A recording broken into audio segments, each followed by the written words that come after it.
Hi guys, எல்லாருக்கும் வணக்கம். இப்போ நீங்கள் தம்பனையில் பார்த்த மாதிரி தான் பெட்ரோல், டீசல், எல்பிஜி, சிஎன்ஜி இது எல்லாத்தையும் பற்றி தான் இப்போ இந்த வீடியோவில் பார்க்க போகிறோம். ஏன் ஷார்ட்டேஜ் வருது, இது கண்டினியூஸாக ஆகுமா இல்லை இந்த ப்ராப்ளம் சால்வ் ஆகுமா, இது எல்லாமே இப்போ இந்த ஒரே வீடியோவில் நம்ம பார்க்க போகிறோம். ஸோ மறக்காமல் வீடியோ பார்க்குறதுக்கு முன்னாடி என்னுடைய சேனலை சப்ஸ்கிரைப் பண்ணிடுங்க, வீடியோக்கு லைக் பண்ணுங்கள். உங்களுக்கு ஏதாவது தெரிஞ்ச விஷயங்கள் இருந்துச்சுன்னா அதை மறக்காமல் கமெண்ட்டில் தெரியப்படுத்துங்க. ஓகே, சரி வாங்க போகலாம். ஃபஸ்ட்டு இந்த விஷயம் இந்த பெட்ரோல் தட்டுப்பாடு, டீசல் தட்டுப்பாடு, இந்த எல்பிஜி, சிஎன்ஜி இதெல்லாம் தட்டுப்பாடுன்னு சொல்லி நியூஸ் நிறையா வருது. அதனால் நிறைய பேர் என்ன பண்ணுறாங்க, போயிட்டு வண்டியில் போயிட்டு ஃபில் பண்ணுறாங்க. ஆக்சுவலாக இது ஏன் நடக்குது, எதுக்கு நடக்குதுன்னு ஃபஸ்ட் நம்ம தெரிஞ்சுக்குவோம். ஆக்சுவலாக நம்ம இந்தியாவில் முக்கால்வாசியான கச்சா எண்ணெய் பொருட்கள், அதாவது பெட்ரோல், டீசல் தயாரிக்கக்கூடிய கச்சா எண்ணெய் எங்கேருந்து வாங்குறோன்னு பார்த்துக்கிட்டிங்கன்னா ஐக்கிய அரபு அமீரகம், அதாவது சவுதி அரேபியா, குவைத்து, கத்தார், இந்த மாதிரி ஈரான், இந்த சைடில் இருந்து தான் நம்ம வாங்கிக்கிட்டு இருக்கிறோம். இது வாங்குறதுல என்ன இஷ்யூ ஆயிடுச்சுன்னா, இப்போது ஈரானுக்கும் இஸ்ரேல் அமெரிக்காவுக்கும் தொடர்ச்சியாக போர் நடந்துக்கிட்டு இருக்குது. இந்த போர் நடக்கிறதுனால என்ன ஆகுதுன்னா, ஈரான் டைரெக்டாக மற்ற நாடுகளை அட்டாக் பண்ணாமல் மறைமுகமாக அட்டாக் பண்ணலாம் அப்படின்னு ஒரு முடிவு பண்ணிருச்சு. என்ன ரீசன்னால அப்படி பண்ணுதுன்னா, நிறைய வணிக பயன்பாட்டிற்கு செல்லக்கூடிய கப்பல்கள் கடல் வழியா போற அந்த பாதை, ஒரு பாதை இருக்கு. அது பெர்சியன் கல்ஃப்னு சொல்லுவாங்க. அது எங்க இருக்குன்னு பாத்துக்கிட்டீங்கன்னா, ஈரானுக்கும் சவுதி அரேபியா இருக்கு பாத்தீங்களா, ரெண்டுக்கும் நடுவுல ஒரு சின்ன கால்வாய் பகுதி, அதோடைய பேர் தான் பாத்துக்கிட்டீங்கன்னா பெர்சியன் கல்ஃப்.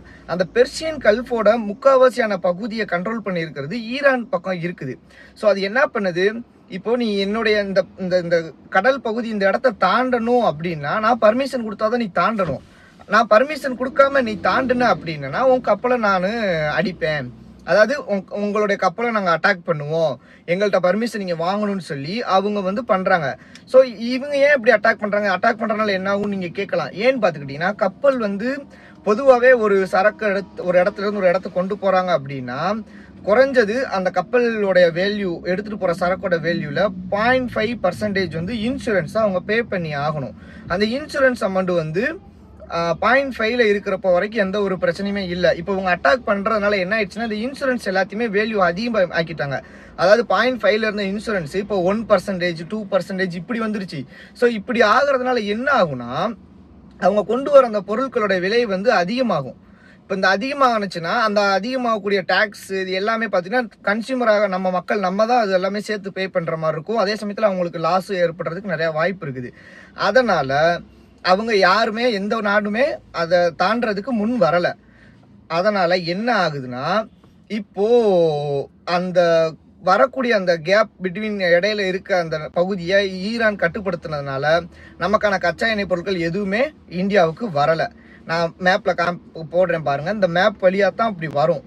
அந்த வர்ற பாதையை அடைச்சி வச்சிருக்கிறதுனால நமக்கு கச்சா எண்ணெய் வரல. இதுதான் மெயின் ரீசன். ஓகே, இப்போ அடுத்து ஷார்ட்டேஜ் எதனால ஆகுது. இதுக்கு முன்னாடி வரைக்கும் வந்திருக்கக்கூடிய பொருட்கள் எல்லாமே பார்த்துக்கிட்டிங்கன்னா, அதான் கச்சா எண்ணெய் நம்மக்கிட்ட லிமிட்டட் ஸ்டாக் இருக்குது.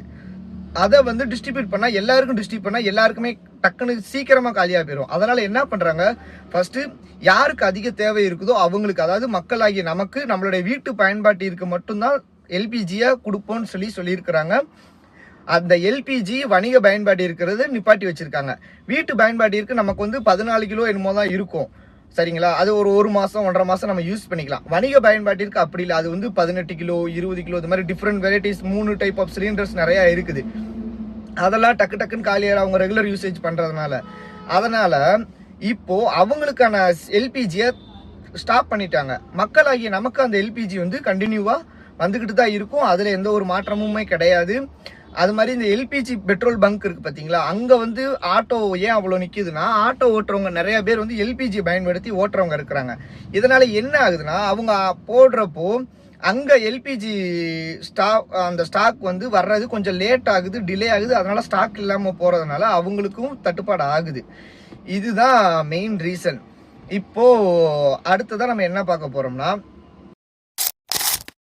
இந்த பெட்ரோல் டீசல் பத்தி கேட்க போறோம். அந்த பெட்ரோல் டீசலுக்குமே இப்போ என்ன ஆச்சுன்னா, எல்பிஜி நின்றுச்சுன்னா அடுத்து பெட்ரோல் டீசலும் நின்றும், பெட்ரோலும் கிடைக்காது, டீசலும் கிடைக்காது. நிறைய பேர் வந்து போயிட்டு பெட்ரோல் லைன்லயும் டீசல் லைன்லயும் நின்று வண்டிக்கு பெட்ரோல் டீசலை போட்டு ஃபில் பண்ணி ரொம்ப சிரமத்துக்கு ஆளாகிறாங்க. இவங்க இப்படி பண்றதுனால என்ன ஆகும்னா, செயற்கையா தட்டுப்பாடு ஏற்படும். ஆனா ஆக்சுவலா நமக்கு கிட்டத்தட்ட 21 நாளைக்கு தேவையான எரிபொருள் நம்ம கைவசம் இருக்கு. இவங்க இந்த மாதிரி பண்றதுனால செயற்கையா ஒரு தட்டுப்பாடு ஏற்பட்டுச்சுன்னா அது இன்னும் கொஞ்சம் பெரிய இம்பாக்ட் தான் ஆகும். அதனால யாரும் பதட்டப்பட வேணாம், பேனிக் ஆக வேணாம். எரிபொருள் வந்து இருக்கு, இல்லாமலாம் கிடையாது. பதட்டப்படாம இருந்தாலே போதும். இப்படி பண்றதுனால செயற்கையாவே நிறைய தட்டுப்பாடு ஏற்படும்.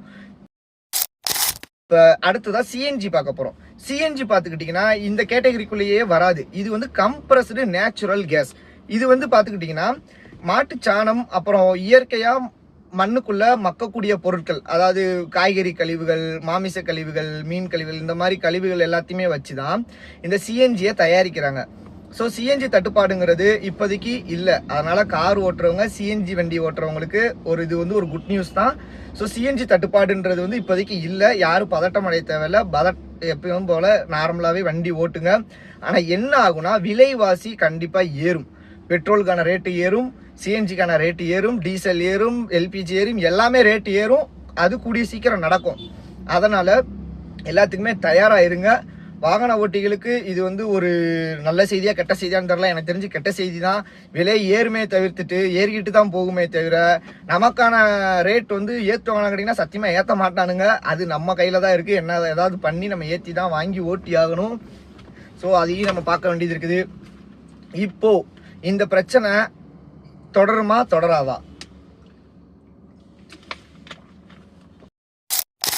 இப்போ ரீசெண்டா நம்ம இந்தியா ஈரான் கிட்ட பேசி அவங்க நம்ம நாட்டுக்கு வரக்கூடிய ஒரு கச்சா எண்ணெய் பொருட்களை ஏற்றிட்டு வரக்கூடிய கப்பலை பர்மிஷன் வாங்கி நம்ம நாட்டுக்கு அனுப்ப சொல்லி கேட்டுருக்கிறதுக்கு இணங்க ஈரான் நமக்கு அதை ஓப்பன் பண்ணி விட்டுருக்குறாங்க.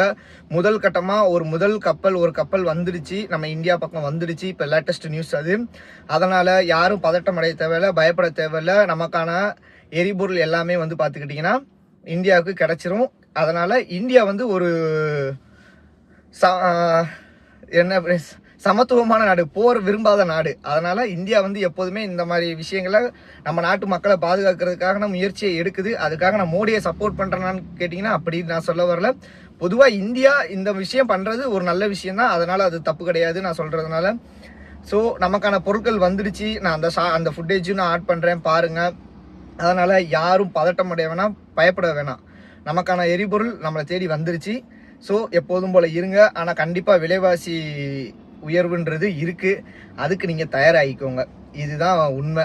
ஆக்சுவலாக இப்போ நம்ம வீடியோவோட எண்டுக்கு வந்துட்டோம். இப்போ இந்த வீடியோலேருந்து நான் என்ன சொல்கிறேன்னா, இப்போதைக்கு ஷார்ட்டேஜ் இருக்குதான் தவிர்த்துட்டு இது வந்து ரெகுலராக இருக்குமான்னு கேட்டிங்கன்னா கண்டிப்பாக இல்லை. ஆனால் இதுக்கான சொல்யூஷன் வந்து இப்போ நம்ம சைடில் இருந்து ஈரான்கிட்டருந்து கப்பலை வாங்கிட்டோம். ஒரு கப்பல் வந்துருச்சு. இனி அடுத்தடுத்து கப்பல் கண்டினியூஸாக வர்றதுக்கான சான்சஸ் இருக்குது. விடமாட்டேன்னு யாரும் சொல்ல முடியாது. நம்ம சைட்லேருந்து பேசிட்டு தான் இருக்கிறாங்க. முடிஞ்ச அளவுக்கு நம்மளுடைய ஆதரவை நம்ம தெரிவிக்கிறது நம்மளுடைய பங்களிப்பு. யாரும் போயிட்டு டேங்கை ஃபில் பண்ணுறேன், கேனில் வாங்குறேன்லாம் பண்ணாதீங்க. ஆக்சிடென்ட் ஆனால் நமக்கு தான் சேதாரம் அதிகம். முடிஞ்ச அளவுக்கு சப்போர்ட் பண்ணுங்கள். பதட்டப்படாமல் சூழ்நிலையை ஈஸியாக ஹேண்டில் பண்ணுங்கள். ஓகேவா? ஸோ எல்பிஜி இப்போதைக்கு ஷார்ட்டேஜ் இருக்குது. இதனால் நிறையா பேரோட வாழ்வாதாரம் பாதிக்குது. ஸ்விக்கி ஜொமேட்டோ ஓட்டுறவங்களுக்கு ரெஸ்டாரண்ட் இல்லைன்னா அவங்க டெலிவரி கிடையாது. ஸோ சின்ன சின்ன தள்ளுவண்டி கடைகள் வச்சுருக்கிறவங்களுக்கான பாதிப்பு இருக்குது. நிறையா விஷயங்கள் இருக்குது. ஸோ முடிஞ்ச அளவுக்கு நம்ம பார்த்து இருப்போம். இப்போ இந்த சமயத்தில் தான் இந்த எலக்ட்ரிக் தேவையான அடுப்புகளை நிறையா பேர் வாங்குவாங்க. அதனால் அதுவுமே கொஞ்சம் பார்த்து கவனமாக வாங்குங்க. ஓகேவா? பாய்.